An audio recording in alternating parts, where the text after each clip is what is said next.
You're good. Ladies and gentlemen, boys and girls, it's Tuesday, August 18th, 2020, and you know what that means. It's time to get nerdy, y'all. Welcome to episode number 153 of Two Nerds in a Pod, the nerdiest video game podcast in the galaxy. I am Lam, also known as Mr. Nice Guy, and I'm joined by my comrade in gaming commentary, the Miggity Mac, also known as Maction. Mac, what's good, man? I was gone last week. The show was killer, though. How have you been? Oh man, it means so much that you would think that the show went well. I mean, Ishmobile did a great job, and I feel like I muddled through somehow. So I'm glad that you liked it. It was definitely interesting. That would have been the second time that we've had a guest. That's right. And it would be the first time that I was the one across from the guest, because it would have been, I think, episode 74 or something 70 thereabouts. something. Yeah, 70 something, where the nerd next door, aka Mrs. the Mac, subbed in. So And did a great job as well, as did Mhm. Ishmobile. Indeed. So anyway, no, it was a good episode. Man, I guess in the last 2 weeks, not too frightfully much has happened aside from, got a chance to meet some new people. Earlier today, I ran to the other side of the state in order to pick up some things for work, and while I was there, Wow. I got some curry, and I got a chance to hang out with a friend.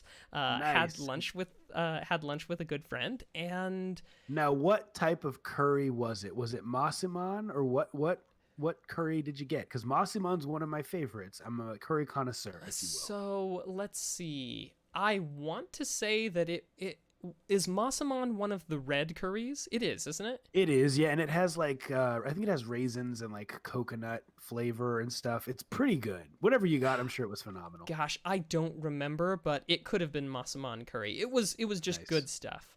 Um, Awesome. but yeah. Well, Uh, dude, I was gone last week, and it was because of the storms in the area. Knocked out the power, knocked out the internet, and we're obviously back up and running now. But before that, my wife and I took a little weekend in St. Louis, and we had a really really good time. We drove down, we did the social distancing thing, ate some really really good food, found this beautiful creperie. It was absolutely amazing, Mac. I don't know if you're a crepe fan, but these crepes were not crepey, if you will. They were actually very, very delicious. I had to, dude. I had to. You know what? I know that was a corny joke. I haven't been on stage doing stand up comedy in a while. So I feel like the dad jokes are taking over my comedic repertoire. Hmm. So I apologize. We may have to edit that out. But the crepes were very good, is what I'm trying to say in a corny way. We ate some really, really good donut burgers. If you've ever had a donut burger, it's basically a burger that's in between two donuts, and it's the most American thing that I've ever put into my mouth. But it was absolutely delicious, very greasy, very good. And this was to celebrate me losing 25 pounds this year. This whole weekend was. So I did not gain 25 pounds back. In fact, I came back the same weight as I left because we did a lot of walking, we did a little bit of shopping, stayed away from people, but still managed to have a really, really good time down there. So that's all that's really new for me. Oh, and some other cool stuff has happened, Mac, that I'll tell you about off the air. oh, Um, but Mac, do you have anything else you want to share with the people before we hop in? there are lots of cool things going on in my life, but I think I better hold off till I have more substance in things. So I will be a little bit enigmatic and say, Mr. Nice Guy, let's do what we do best and hop right into the gaming news, my friend. What do you say? I say we do that. Welcome to episode number 153, everybody. Thanks for tuning in live and or after the fact. Let's jump right in. So, Mac, let's talk about Oculus. Oculus is a company owned by Facebook that makes virtual reality headsets, and they announced something today that I'm going to share with you. Let's just read the tweet that they sent out today at 12:07 p.m. Today, we're announcing some important updates to how people log into Oculus devices while keeping their VR profile.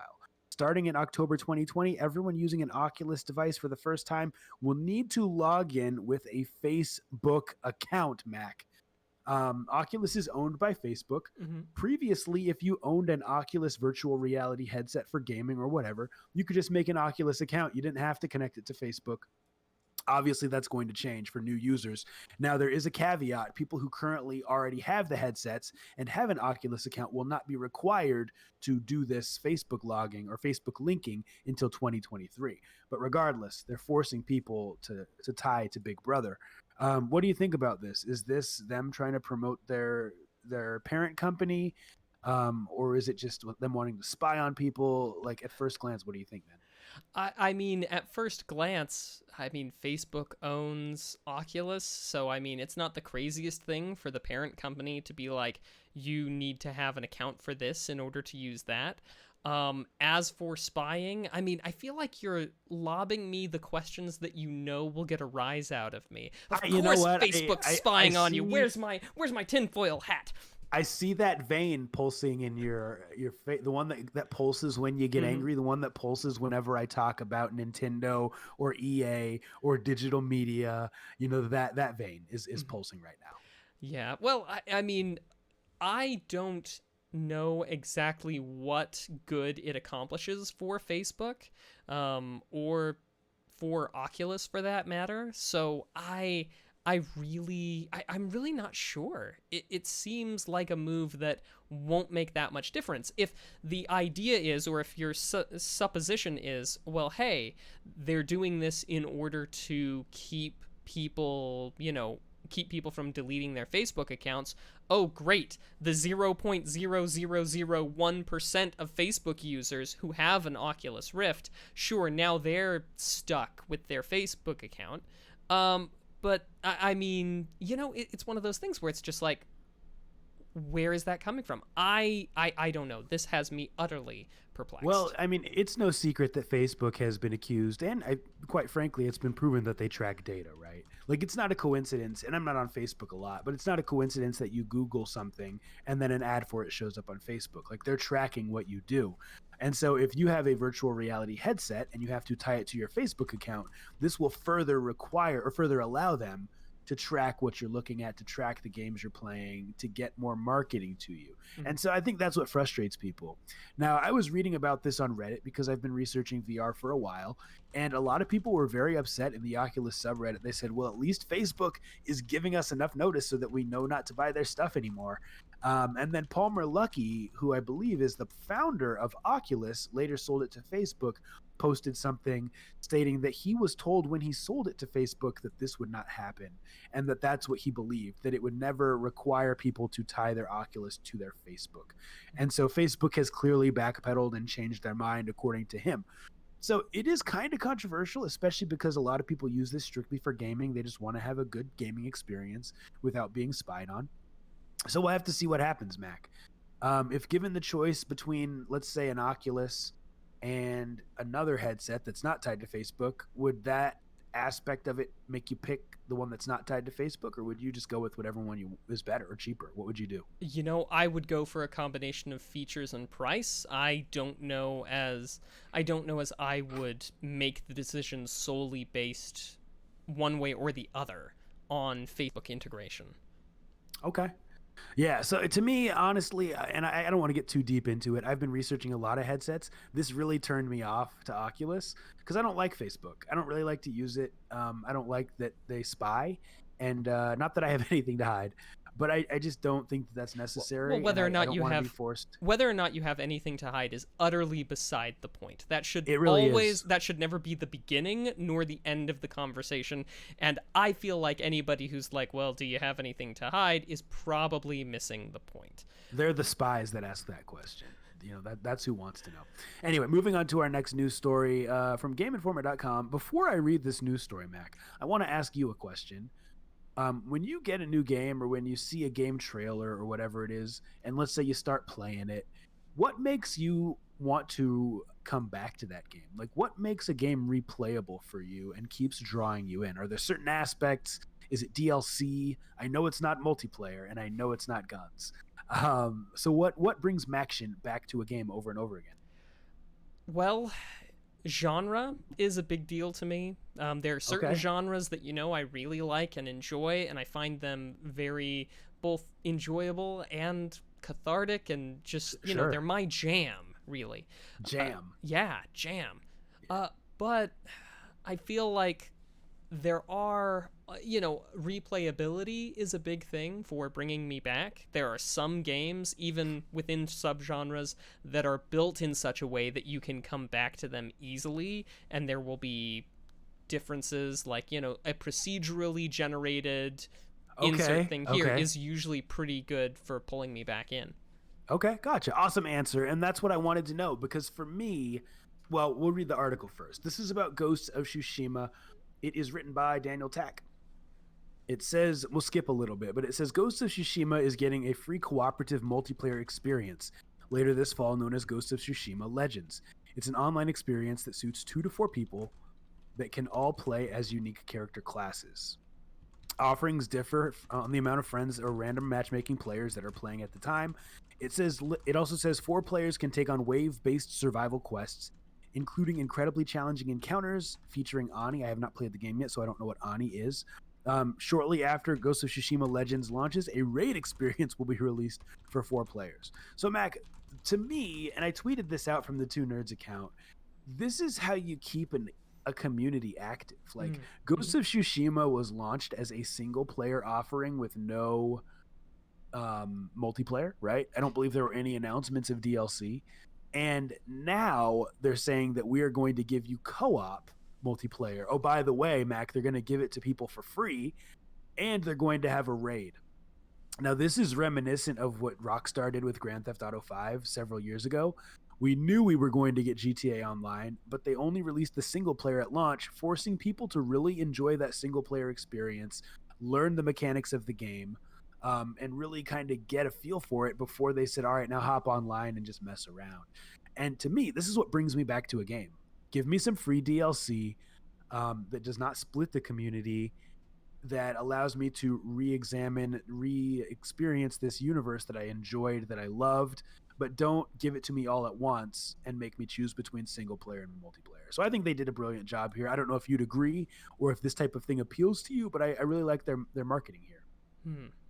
Yeah, I feel like it's a good move. I'm glad for those people who are into that they're getting it. And I mean, I think you're right. For people who were already inclined toward Ghosts of Tsushima, this is probably a slam dunk and making a big difference for them. For my part, though, I do feel like I have to go back and add one additional thing. As mentioned in the chat by Spear, I'll call you because I think I'm going to slaughter the rest of the name. Storyline is a big deal for most people. And while I was initially thinking, yeah, but most of what I played, like Mega Man here in the background, looking over me fondly, was very storyline light. Some of the games I really, really like for example, Final Fantasy Tactics was an amazing game from a storyline perspective. Just brilliant. So yeah, story definitely holds some sway with me as well. And in fairness, I had to throw that one out there. No, that's good. Thanks for sharing that. Yeah, I think back to the time that I spent playing The Last of Us Part 2 this year. Fantastic game. Probably at this point, my game of the year. I'm not going to pick it up again because I got done with the single player. Now, if they came back later and said, hey, we're going to add multiplayer or we're going to add co op, I'd say, oh, well, absolutely. Let me hop back in. And for a game like Ghost of Tsushima that is a new IP, that move makes people remember the game for longer, as opposed to playing the single player game, putting it down, and being done with it for the rest of the year. Now people say, oh, I played it, and then I picked it up a couple months later and played it again, because that DLC that they announced is not coming until fall. It gives Ghost of Tsushima a better chance of being a Game of the Year winner, Game of the Year candidate, because people played it for longer. Mac, I'm sure you've experienced this where you play a single player game and you love it, but you forget how good it was over years or over months, right? Because you just don't remember and you've played other stuff since then. So keeping games relevant is important. Let's move on to our next news story, unless you have any other comments on that, man. I Uh, think we pretty much yeah, summed it no, up. I'm good. Fantastic. Well, this is a big one as well. And I noticed you guys didn't talk about this last week, which is good because I wanted to talk about it. So I'm glad I'm here for the conversation. Halo Infinite is being delayed and the internet was lit on fire because of it. And I'm not even going to read a news article about this, Mac. It's simple enough that we can just talk about it. Halo is Microsoft's flagship franchise. It's one of the most iconic franchises in all of gaming. I had people tweeting at me about this. I had people like subtweeting about it, angry. Like one person tweeted at me and said something like, they're delaying this. This is terrible. And then someone else responded and said, well, do you think that developers should have to crunch to get this game out? They could ruin their lives. So there's a lot of opinions on this, man. How do you think this is going to affect Xbox Series X sales? Like, do you think it makes a difference? Do you think that people are going to buy it anyway? Do you think what are your thoughts on Halo, the biggest game being delayed? Well, I think it could quite possibly impact sales. I mean, what they showed was, I'm given to understand, lackluster. And because that is what was going to launch on the console, um, you've said it a million times, and I think I'm inclined to agree with you that consoles sell because of exclusives.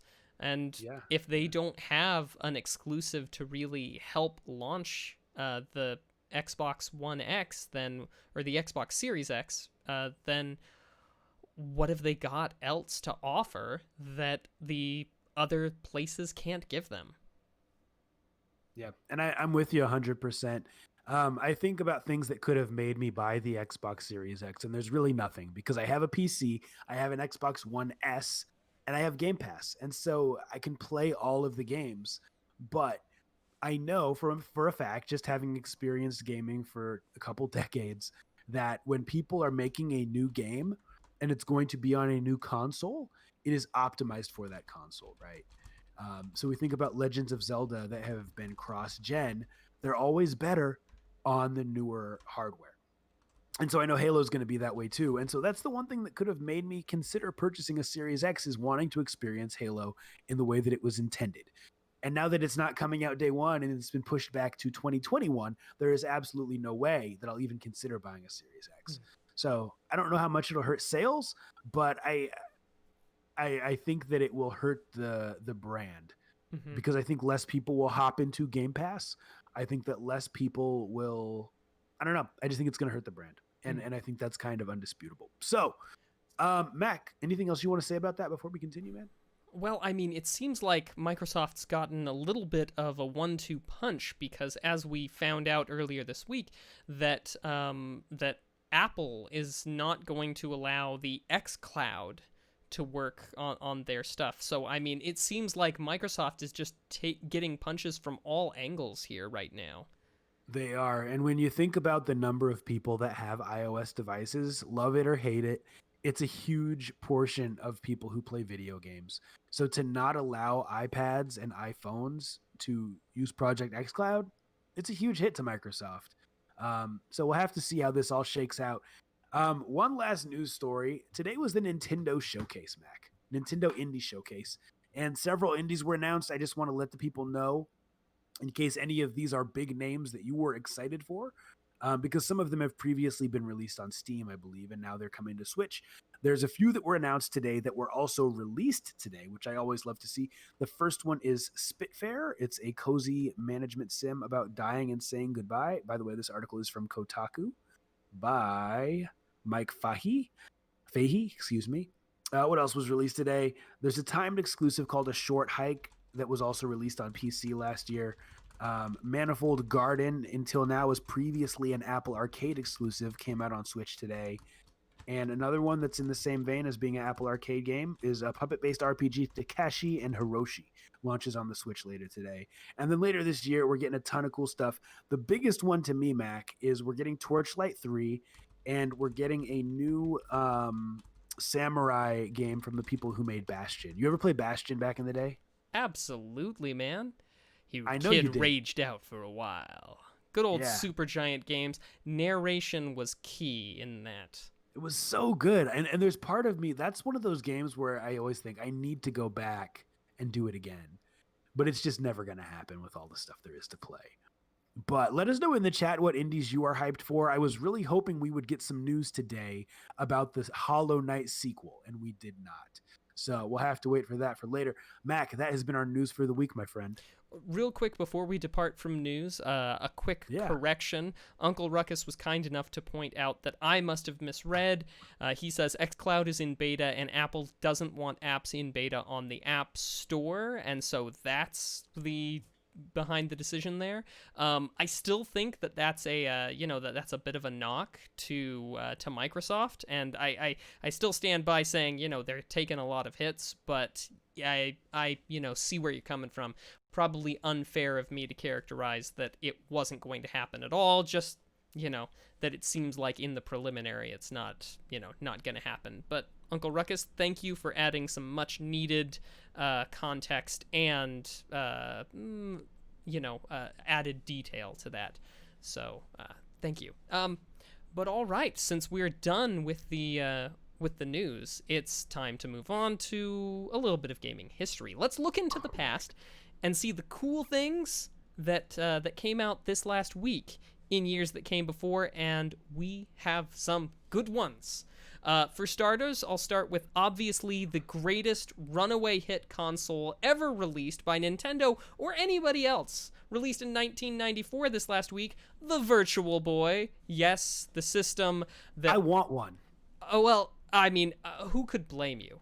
Just so I could say I have it, you know what I mean? It launched with 4 games, and I want to say it only maxed out at something like 15 games total. But the Virtual Boy, I mean, fantastic. Now, I will actually throw out there, because it is relevant to my academic interests, that there is the component of the headset that displays and creates the 3D imaging, or the pseudo 3D imaging, actually relies on a mirror that basically flips back and forth, bouncing the image to each eye in a stereoscopic strobe effect across it.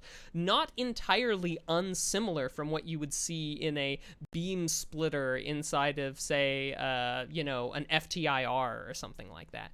But anyway, that wedged mirror oscillating back and forth, combined with the way that that they were drawing the photographs or drawing the images and the persistence of vision and the like, made for a very, very interesting thing.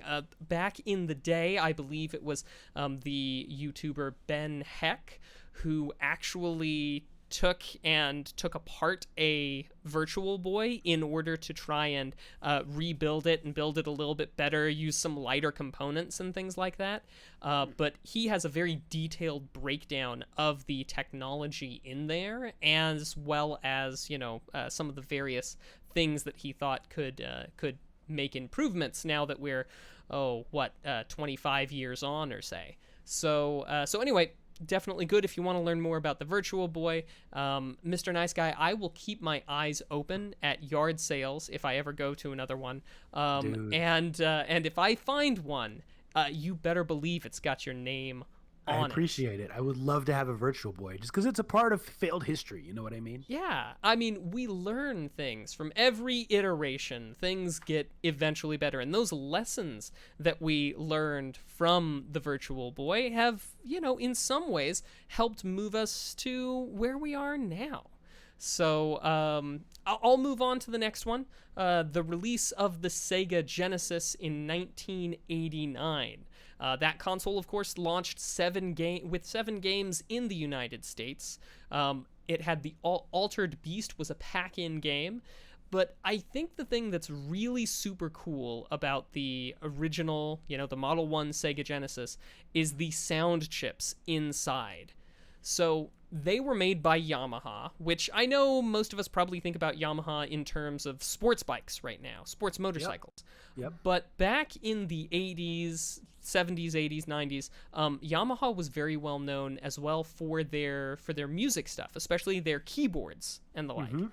And those Yamaha chips that were used inside of the Sega Genesis are of phenomenal quality. It's been said by people who are much more technically savvy than myself that the Sega Genesis had some of the best audio hardware on the market at that time, but it kind of gets a bad rap from people who are reflecting on video game music in the now times, because the interface with which to make the music on the Sega Genesis was not as streamlined or as user-friendly as the Super Nintendo's was, and as a result, the music suffered a bit. One of the things that I think is particularly splendid is there are some chip tunes where someone has taken Super Nintendo music, some of the real good, classy musics, and they've programmed them in the Sega Genesis sound chips. And hearing them side by side, I would certainly say that I feel like the Sega Genesis does a better job of making the sounds than the Super Nintendo. And I see your face, Mr. Nice Guy. For those of you listening after the fact, this is blasphemous. This is blasphemous. He's shaking his head. He's cringing. I mean, I was a Nintendo kid, man. I'm all about that. Donkey Kong Country 2, man. Some of the best music of all time in a video game. Some fantastic music for sure, but I think, and I will scrape together some music and I'll send it your way, and you can hear it played on the SNES sound chips and played on the Sega Genesis sound chips, and there's room for reasonable people to disagree, but this is not a reasonable disagreement. You will have to concede this point when you hear it. Ears on, you will appreciate it, I am sure. We'll see. Last but not least, the third thing that I wanted to highlight from video game history for this week would be the launch in 2000 of Chrono Cross for the PS1. Is that a game that you ever played, Mr. Nice Guy? I believe I did once or twice, but it was not a game that I really got deep into. Not at all. Gotcha. Well, obviously it was a sequel of sorts to the original Chrono Trigger, which was released on the Super Nintendo, but there were several big changes that it made. A difference of, there were still plenty of characters that you could use. There were synergies and the like that you could take advantage of inside of the team selection.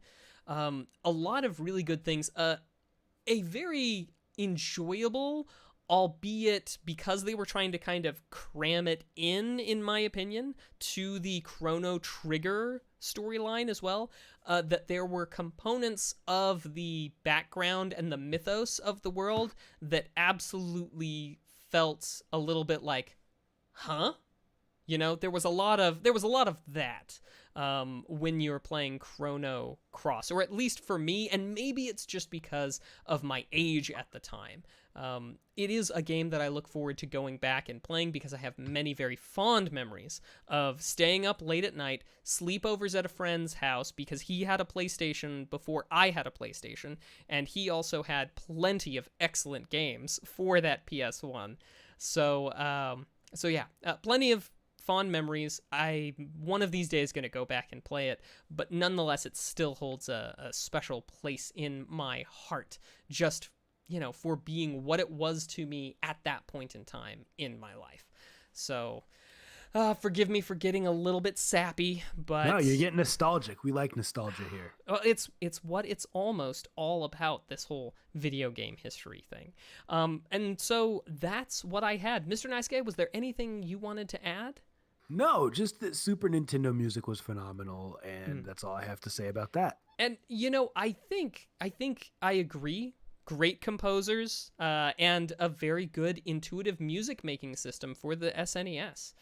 I think that if Sega had put as much time into their music making software for the Sega Genesis as Nintendo did for the SNES, I think the conversation would be very different. I think it would actually be flipped the other way, but nonetheless, that's just something that we're going to have to postulate what ifs at another time, because that's all the time that we have for gaming history.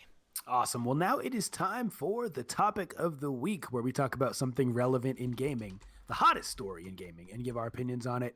Now, if you've been anywhere but under a rock, you know that this week Epic put on their boxing gloves, or rather took off their gloves, and went head to head with one of the biggest behemoths in all of tech, in all of gaming, in all of everything, Mac. They went head to head with Apple, and here's what went down. For those of you who don't know, Epic makes Fortnite, one of the biggest games in video games right now.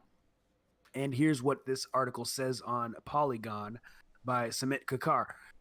It says, and we're gonna edit, right? We're gonna read a little bit of it. Apple and Google removed the app from their respective marketplaces on Thursday for violating the rules in reference to Fortnite. Immediately afterwards, Fortnite maker Epic Games filed a separate antitrust lawsuit against the two companies. And we're not going to talk too much about the legal aspect right now, but it goes on to say Epic also staked out its position with a cheeky parody of 1984, Apple's famous Super Bowl commercial from that year. Mac, bottom line, I guess Fortnite added some stuff to the app without getting it pre-approved by Apple. That's my understanding anyway. And then Apple chose to remove Fortnite from their app store. Google did the same thing. Fortnite is fighting back. Fortnite's a big IP. Probably was making Apple a good amount of money, I'd imagine. Some people say Apple wasn't profiting at all. I cannot believe that. What do you think about this whole thing? Smart move by Apple, too picky. What do you think? Well, I mean, I think let's take a minute and step back and just ask ourselves, what if it wasn't Fortnite, right? It's a great question. What if it wasn't owned by Epic? What if this was just a question of an app in an app store made changes that they didn't disclose to the people who are in charge of running that app store, and then the changes that weren't disclosed were made public. um you know, is that something that you as the app store runner would feel comfortable with letting stand? If it was not Fortnite, Yeah, if it was just anything, but somebody gives you an app, Mr. Nice Guy, and they say, "Hey, yeah, here's this app. This is what it does," and yeah. then it does other things that weren't disclosed. Is You that know cause what? for concern for you, It the it app? is it is cause for concern. You know what's funny? It makes me think about Facebook a little bit Mm-hmm. because you can make like a fan page on Facebook and have people like your fan page, you know, and then you can later on change the name of your fan page. I mean, so hypothetically, you could make it something that's dirty, something that's offensive, and then you have all these people that have liked it. And with the day and age that we live in, I mean, we know how that could cause problems. People could screenshot stuff, they could send it to employers, it could cause all kinds of issues. So, long answer to a short question: no, I would not be okay with that, Mac. Okay.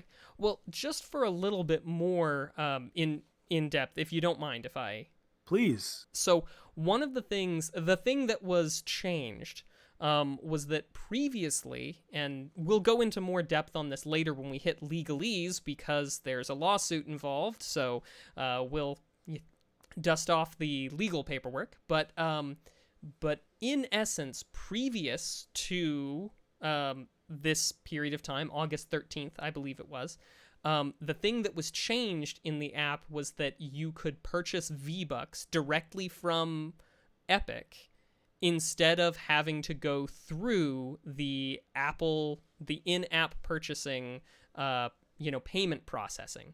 And further, so you would be like, I want that dance. I have to have the Carlton. I need 1,000 V-Bucks. Let's go ahead and buy that. And the pop-up would say, hey, do you want to buy for, and I'm just going to throw numbers out there because I don't play Fortnite, so I don't, have Sure. these currency exchanges off the top of my head. But they're like, do you want to buy 1,000 V-Bucks for $10? Or do you want to buy directly from Epic 1,000 V-Bucks for $8? 20% off. Which button are you clicking? I mean, I would obviously click the one buying it directly from them. Obviously, yeah. And so that's where the fallout started, because that is something that they didn't disclose was going to be a change in their app, and it's something that they kind of contractually agreed not to do, but we're not going to get into that right yet. We're going to save that for a little bit there, right? So To go for it. to answer your question, like, I feel like we live in a world, and I see this every single day, where how popular you are, how Mm-hmm. big you are, or how Mm-hmm. much money you have makes people make exceptions for you. Mm-hmm. You can get free stuff because you're wealthy. You know, when you go to a certain store, when you go to a certain event, right? If you're a VIP, I guess it's technically not free because you paid more to get in, but you get my point. You get special treatment. Sure. Um, And I kind of like that Apple is putting a stop to that in their own little way. You know, they're saying, you know what? It doesn't matter who you are. If you're going to be on our store, you need you need to follow the rules, right? And you agreed to them, right? Yeah. But at the same time, Apple is the same type of organization that would ask for exceptions to those exact type of rules, you know, if someone was putting them into an antitrust lawsuit. Let me just throw this out there. Fortnite, Epic slash Fortnite is not your friend. Apple, not your friend. Google, not your friend. And every time the option is there, yes, 100%, the companies will seek, special privileges for themselves and for nobody else. And that's just the self-interested side of things that we see every single day. Right. But if you don't mind, there's more to the story Please. of what's going on. You've heard about the hashtag free Fortnite, right? I have heard about it, yeah. Okay, sweet. What have you heard about it? I've just heard that people are tweeting it out, trying to get Fortnite back on there, right? Trying to say they're siding with Fortnite effectively. Yeah, and it's definitely something that's been pushed a lot by Fortnite themselves. To add to just sort of the general landscape of everything that's been going on, that video parodying the 1984 thing Right. by Apple, that was ready to go the day that they got booted from the App Store. Mr. Nice Guy, does it take time to develop, to write, produce, record a commercial? It absolutely does, yeah. Okay. And they had it Additionally, ready to go. they Yeah. had 65-page lawsuits filed in federal court minutes after their apps were taken down. Mr. Nice Guy, I know you're not a lawyer, but do you suspect that it takes a little bit of time to get a 65-page federal lawsuit ready to rock and roll? Yeah, unless it's put together by a robot, as Yep. Mac would say. Well, yeah, a robot. Even then, robots aren't especially good at throwing out laws there. Third thing. They had the hashtag free Fortnite, and they had all of their marketing stuff ready to go within minutes of the app being taken down. Are you implying that they knew what they were doing? I imply, yes, I not only think they know what they were doing, I think they've been planning this for months, just to couch themselves as the scrappy underdog who's only, because remember, Epic is owned by Tencent, and I know you weren't here, but one of the things we talked about last time around was just how truly expansive the company Tencent is, how many, the fingers, how much they have inside of various other Yeah, companies. absolutely. How much they own. It's just like, it's a scrappy underdog. We're talking about people fighting each other over, millions, billions of dollars per month in revenue. Free Fortnite. I mean, if I may editorialize for a moment, and Fortnite has never engaged in practices that were, shall we say, anti-competitive, right? Like, they've never taken a game from Steam or something and released it exclusively and only on their platform, right? They have, actually. They have? Yeah. Gosh, I mean, I'm just so shocked, Mr. Nice Guy. Somebody who's, a company that seems to have their rallying cry be all about freedom. It seems to be that that's not exactly what they're very concerned about. Well, no, it's true, and I think, and I don't want to speak out of turn here, Mac, but I feel like, don't get it twisted. For those of you who are out here listening, We're not saying twisted. Don't get it twisted. Like, we're not saying we side with Apple, right? Sure. Oh no, that's why I open with Fortnite's not your friend, Apple's not your friend, Google's not your friend. These are all people who are not your friend and don't care about you. They care about your money. And yeah, so I mean, we're not siding with Apple. We're just saying, Epic, please. We have long enough memories to know that you're not the fighter of game platform agnosticism or free the games for every platform, which are some claims that have been directly made. It's a rich claim when it's like, we just need to go a few months back to look at some games that I wanted to play on Steam that weren't going to be there because you exclusived them to your store. That's exactly right. Well, let's end with what Galvatron has to say. He says, Maction made a good point. Gamers seem to think that the industry cares about them and their system wars. These corporations couldn't care less about you. The only thing they like about you is that green paper in your pocket. Now, we're not super cynical, but I get the sentiment of what he's saying. This is a business, right? And things can get really, really scrappy. Things can get really, really rough. Friendships go out the door. Business partnerships go out the door when the almighty dollar is involved. And that is what we're seeing here. That has been our topic of the week.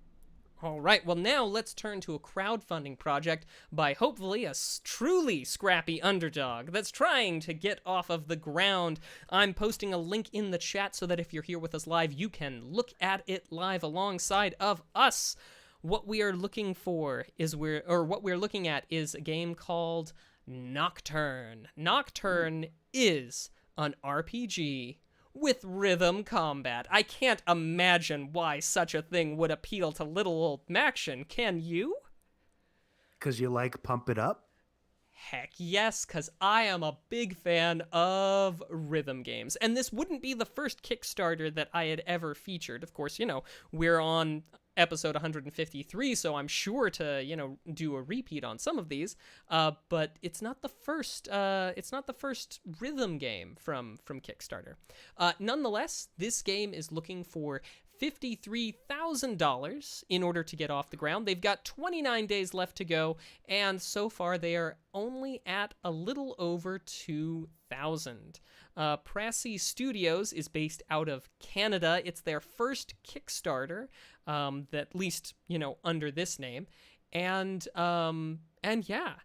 So if you are interested in the game, we've got JRPG elements, JRPG definitely, pixel art, some quite lovely stuff. I'm very interested to see how some of the pixel art will improve over time, because there are some rough cuts here and there, but I'm looking forward to it. If you're looking the bare minimum to get into this at a level that will get you the game would be about $16 or 21 Canadian for the full digital release of Nocturne to be released on PC in August 2023.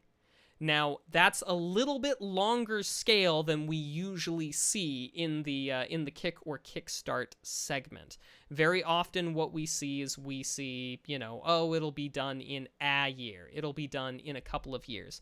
But 3 years is a little bit longer of a thing.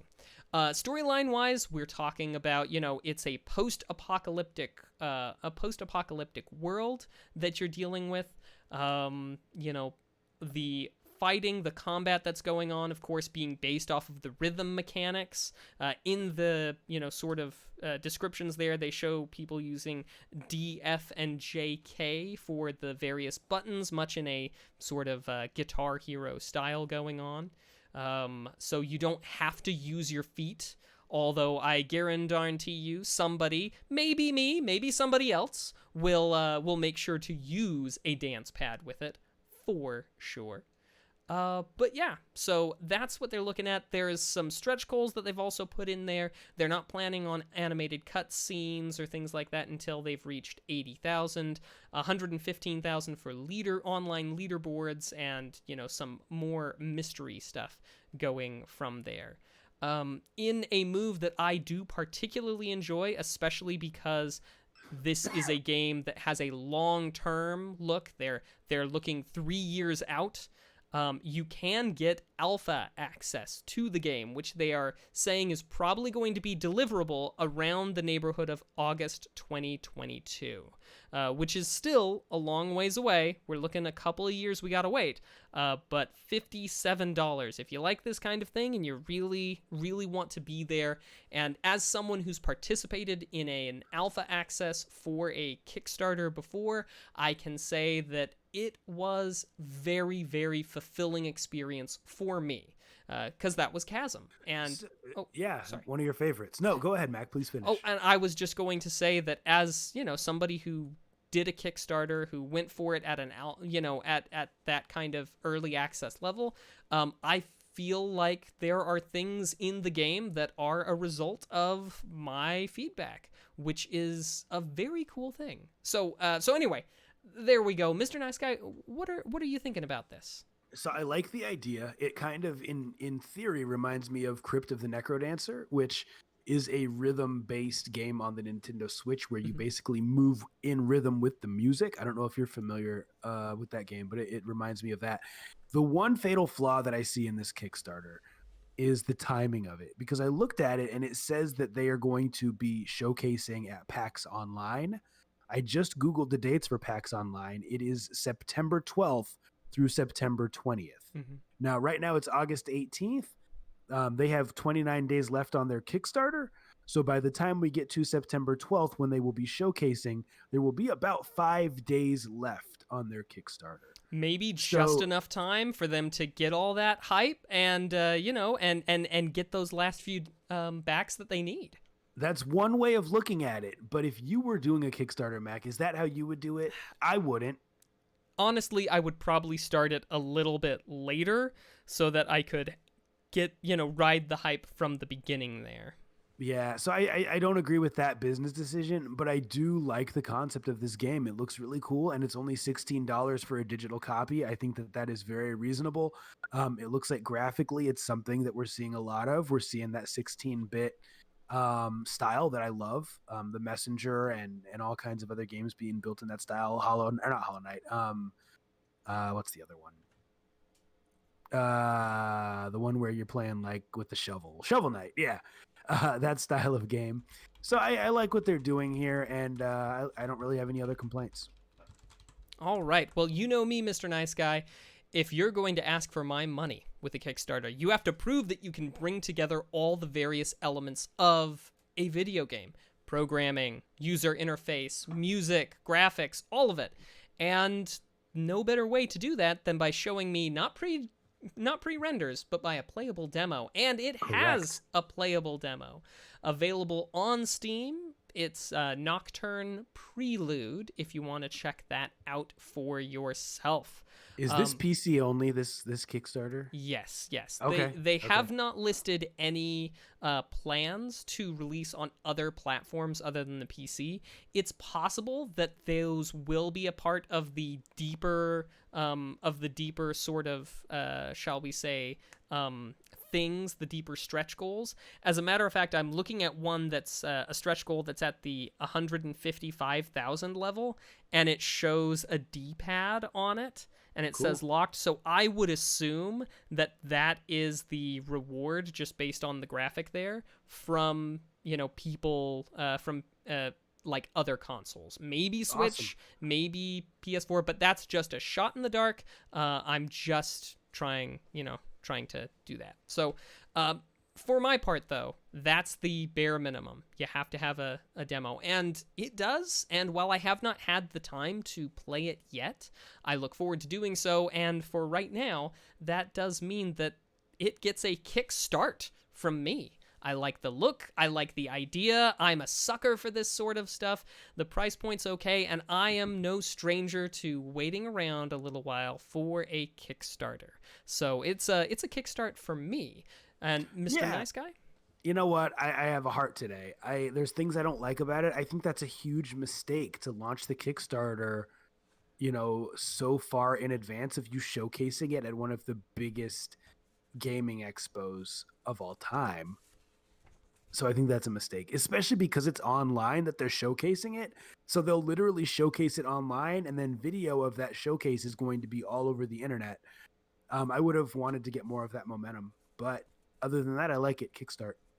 Excellent. And we encourage you who are here with us live, or even those of you who are listening to us after the fact, just shout out kick or kickstart on your commute or what have you. We're tabulating the results from here. And so far, with a little bit of, one or two detractions in the chat, it looks like most of us are on board with the kickstart, with the exception of a, I think, reasonable point brought up by Spennis that the wait is a bit long and it seems they're a bit farther away than what is anticipated. And for that reason, he's out. For that reason, The timing, I'm out now. the timing leaves him just in fear of not getting it. So let us know what you think. But for the most part, we're kickstarts over here, even though do agree it's some reasonable concerns. And so that's been Kick or Kickstart. Very good. Well, now it is time for Nerd Flex. Woohoo! A segment where you, the viewer, try to stump the host, and you never really do succeed. Well, this week we got a couple questions from our test bank of questions. Let's dive right in. Excellent. Mac, and you guys get those questions ready in the chat because you can put those questions in. And just before we get into it, I do have to say that the sound tests that we do about once a month or so, we have had a couple of those taken off of our hands. Spennis correctly identified one, and Congratulations, Spennis. Who else got it? I'm just looking through my notes here. Yep, Spennis claimed one, and Die Benutzung claimed another one. They respectively got, I believe, 147 and 151. 51. Yeah. So one was Pump It Up, one was something else. I can't remember. Far Cry 3, Blood Dragon. Yeah. That's right. So anyway, just so you know, there's still some out there. But sorry to steal the thunder, Mr. Nice Guy. Take it away. No, you're good. Here is the first question. And if any questions pop up in the chat, let me know, Mac. Mm-hmm. But the first one deals with Pokemon. I bet Spennis will know the answer to this if he's in the chat. Which spoon-bending psychic sued Nintendo for his likeness to Pokemon Kadabra? Oh, no. I know this one. Because I actually did a legalese on it a while back. Did you? Yeah, I want to say it was like episode 80 or so. You literally remember what episode it was? We've done 150 episodes. I mean, I could be completely wrong, but I mean, some things, I don't know, some things stick up here, other things don't, but we've done a thing Like the answer to this question. Yeah, like the answer to this question. He's I'm just joking around. Gosh. Yeah, he's a psychic, and you know, he was like, they're using my likeness. Bending spoons was my thing. And that's okay. Should we just take the L on this one? Because I have no idea. Yeah, I'm going to have to. Okay. Yeah. Yeah, I don't even know who this is. The answer is Uri Geller. Or Uri Geller. Uri Geller. Okay. Yep. It's been a while. Uri Geller. Man, that's disappointing. Especially because there's a certain confidence that comes from getting the first one right, so the first one wrong just destroys me. But okay. Oh well. That's okay. Let's move on to our next one. This one, do we have something in the chat first? We do. Let's go for that bank question though, and then we'll come back to this because we've just got one from Galvatron. So okay, so here's the next bank question. Legend of Zelda.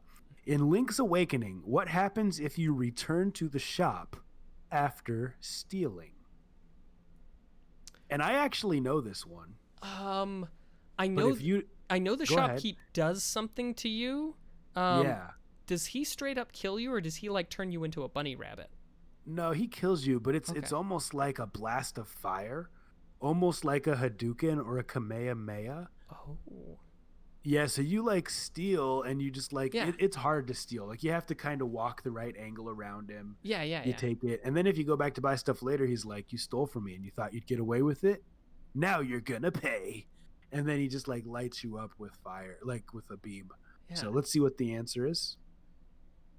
Yeah, it basically just says he kills you. So I gave way too much detail. Hey, but that is the answer. No, that's what matters. We got it. We at least got one. So now, sadly, we're in the position where we've got two questions in the chat, and I'm afraid that we've only got time for one. So I'm going to read them both. And Mr. Nice Guy, why don't you pick the one that we go for? Okay. From Galvatron, we have named the launch games for the Nintendo 64. Oh boy. And from Ishmobile, we have, in Ocarina of Time, in order to get King Zora to move aside, which of the following do you have to do? And he gives us multiple choice. And Galvatron said take Ishmobile's question, so we'll go with that one, and Galvatron will save that one for another day. So the answers are A, collect the bottle with a note inside, B, travel through the underwater tunnel to Lake Hylia, C, complete the diving channel, or D, play Zelda's Lullaby at the waterfall. Oh, that's a good question. I kind of feel like it's play Zelda's Lullaby. I feel confident that it is collect the bottle with the note inside, because if you'll remember, the note says that she, Princess Ruto, is stuck inside of Jabu Jabu's belly. Dude, it's been so long. I'm gonna go with my answer, Okay. just in case. He's going with D. I am going with A. Let us know what the correct answer is. And as a unit, I feel very confident. We've done, I'm going to say it, 2 out of 3 here. A and D are both correct. So it was a trick question. So wait a minute, we were both right? We're both right. Trixie. Teamwork makes the dream work. Yeah, we both remembered different components of what needed to get done and wound up we have to do both of the oh no, you have to do all of them. So it was a trick question. It was a trick question that all of them were right. And a trick answer. Well, at least we remembered some of the same things. Well, yeah. Thank you, everybody, for your questions and for being a part of Nerdflex today. Cool. So I guess what that leaves now is a little bit of legalese. Legalese. And as promised, we're going to return to the Epic v. Apple, because it's not just Epic v. Apple, it's also Epic v. Google, because the same similar thing was happened. So not only were there initial lawsuits that were launched within minutes of the apps being removed from the App Store, there was also a temporary restraining order filed just a few days ago. So here's what I'm going to say, because I think...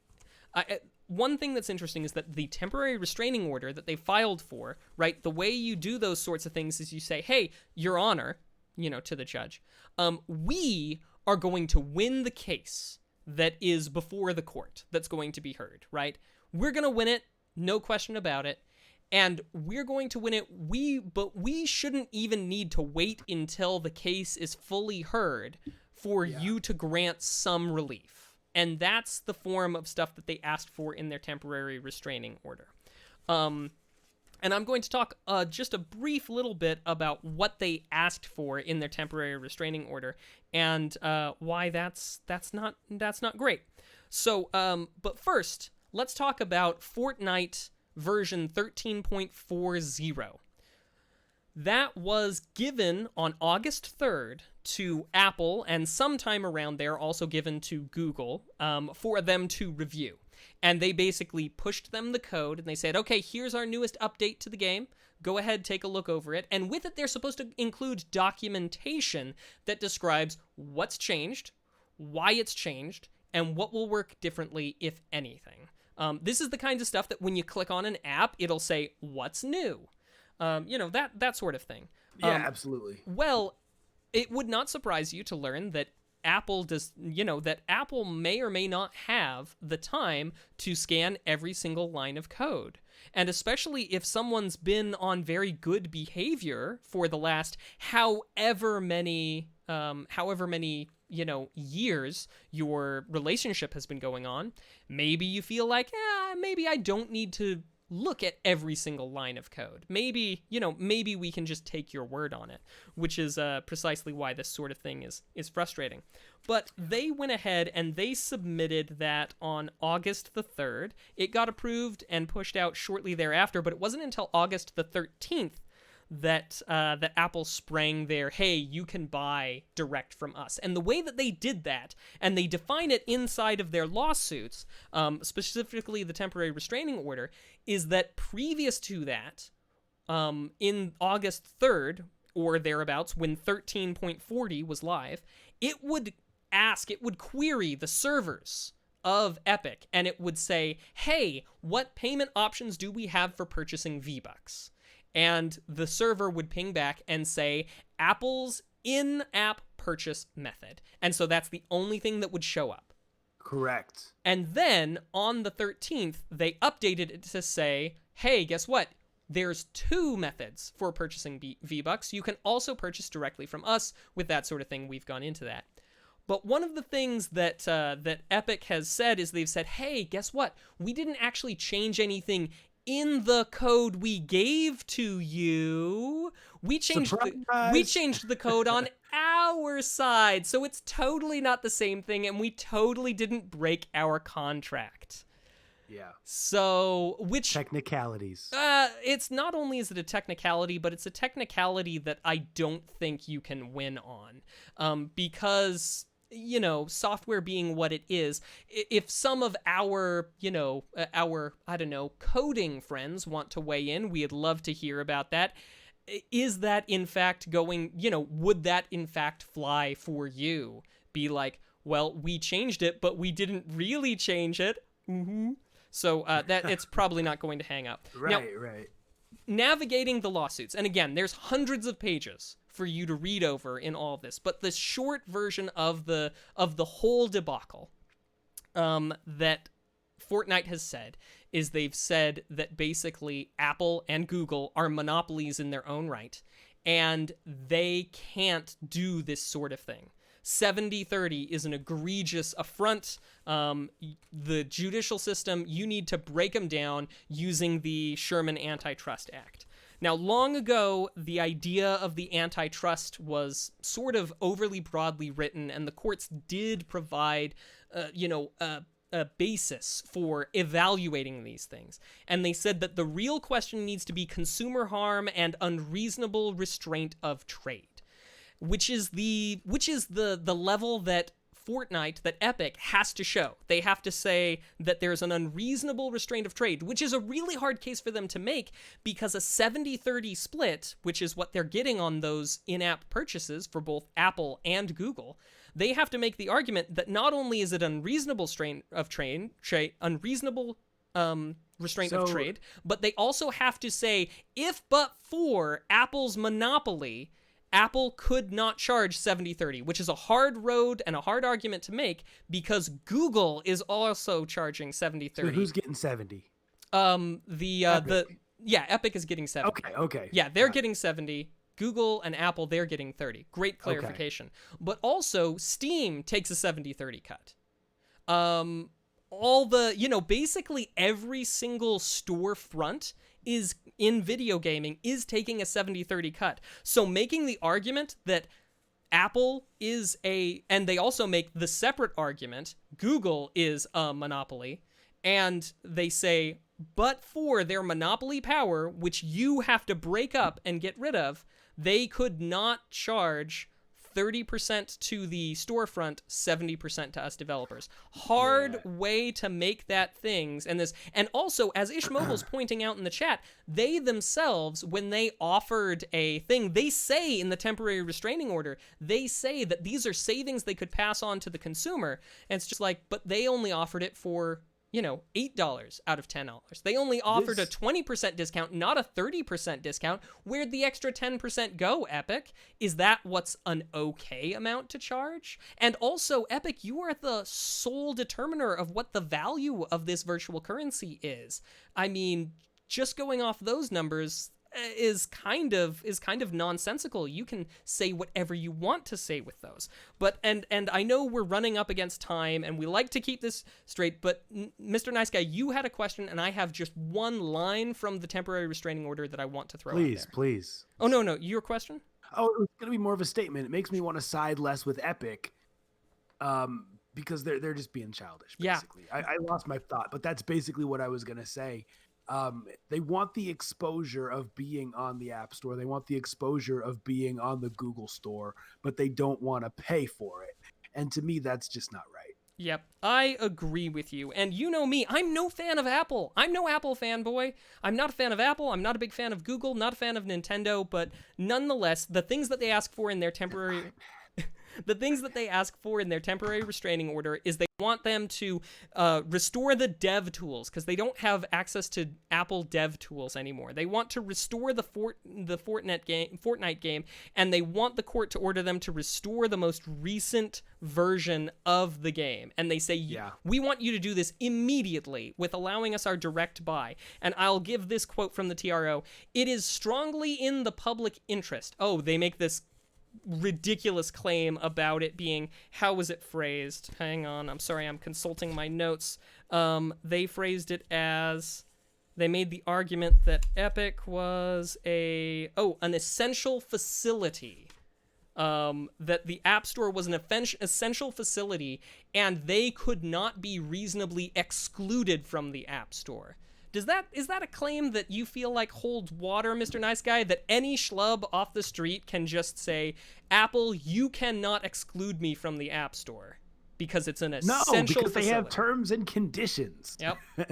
And if you don't follow them, then you get booted. That's it. And these are the types of claims that, Fortnite, that Epic is making with a straight face with lawyers. But here's the quote that I think really sums it all up. Quote, "It is strongly in the public interest to force Apple to distribute Fortnite with the direct purchase option." And so that's just, that just sums it all up. It is in your interest, video game player, for the courts to force Apple to accept Fortnite's direct purchase option inside of the App Store. It's in the public interest. It's not in their interest. They open up their lawsuit by saying, "We are not asking for money, Your Honor. We are asking for fairness, for truth, for justice, for the American way." And, well, it's in the public interest, so it must be good. I have strong feelings about this, as I'm sure you can tell, but that's all the time we have right now for this. That's okay. This was great, dude. Well, thanks. I'm glad you like it. That's been some legalese, and I think it's time for us to do our cool down lap by sharing, right? Because sharing is caring. Let's talk about what we've been watching and what we've been playing, where we talk about just that, the cool, nerdy stuff we've been into. Now, if you're here live, you have a very important job to do. Let us know in the chat the cool, nerdy stuff that you've been watching on Netflix, on Hulu, on YouTube, on Blu-ray, and everywhere else, and the cool games you've been playing on all of your consoles, PC, mobile, whatever, because we're always looking for nerdy stuff to get into. I'll lead off, Matt, because you just talked for a little bit, if that's cool. Please do. So I played the Avengers beta this weekend. It was solid, man. It's not a Arkham Knight, an Arkham City, an Arkham Asylum caliber game, at least from what I played, but it's a solid superhero offering, and we don't get enough of that. We get a lot of half-baked IPs when it comes to movie-based games, when it comes to superhero IPs. So I'm excited to see what the final version of the game looks like. I was not impressed enough that I will purchase it day one, but I did have fun with it. It was cool playing as all the different Avengers. And what else did I play? I played some Valorant this weekend. They have a new team deathmatch mode. That was pretty fun. And as always, I am playing the team fight tactics. Now, also, if you'll follow me on Instagram, you'll see that I tweeted out a little picture of me and my wife on date night playing our my Raspberry Pi arcade, my home arcade.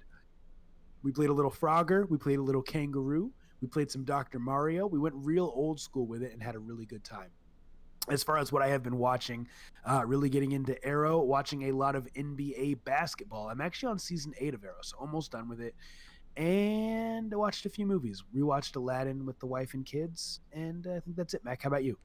Well, for my part, I haven't watched a lot. I've tried to get through, let's see, I'm working on Umbrella Academy Season 2.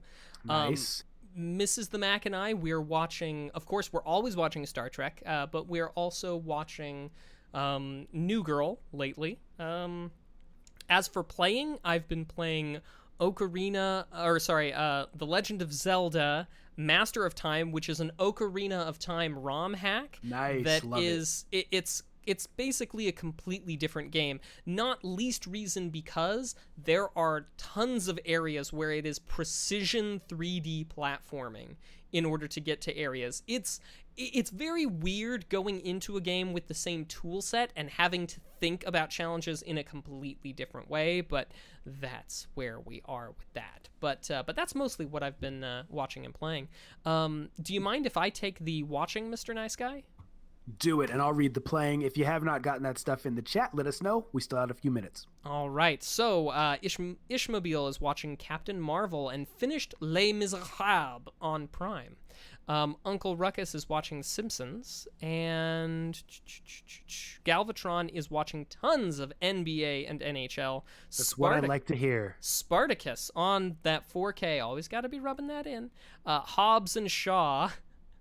The John Wick trilogy, and yeah, I will throw this out there. Oh, yeah, I've also been playing GURPS, naturally. But I will throw this out there. There was a time where I tried to basically stat out a combat scene from John Wick in GURPS, and it worked surprisingly well. But let's Huh. see. Spear is watching Bones and Futurama, and Nice. Futurama's classic. I think that takes care of everybody in the chat for watching.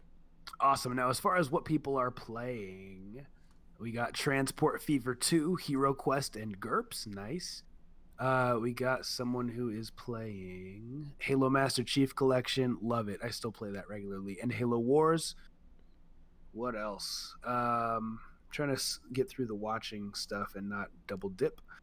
Witcher 3, awesome M-rated Breath of the Wild, the person says. Paper Mario, and Ghost of Tsushima, and Neo 2. Nice. We got some good stuff in the chat today as far as what people are playing. Yeah. Well, Mac, would you like to take us home? Absolutely. Thanks everybody for coming around, for participating, for being a part of episode 153 of Two Nerds in a Pod. It's been great to have you. For anybody who's new, welcome, welcome. For those of you who've been here for a while, you know how it goes. Same bat time, same bat channel, 8 p.m. Mountain, 9 p.m. Central, here on twitch.tv/Two Nerds in a Pod. Keep it nerdy, everybody, and we'll see you next time. Deuces.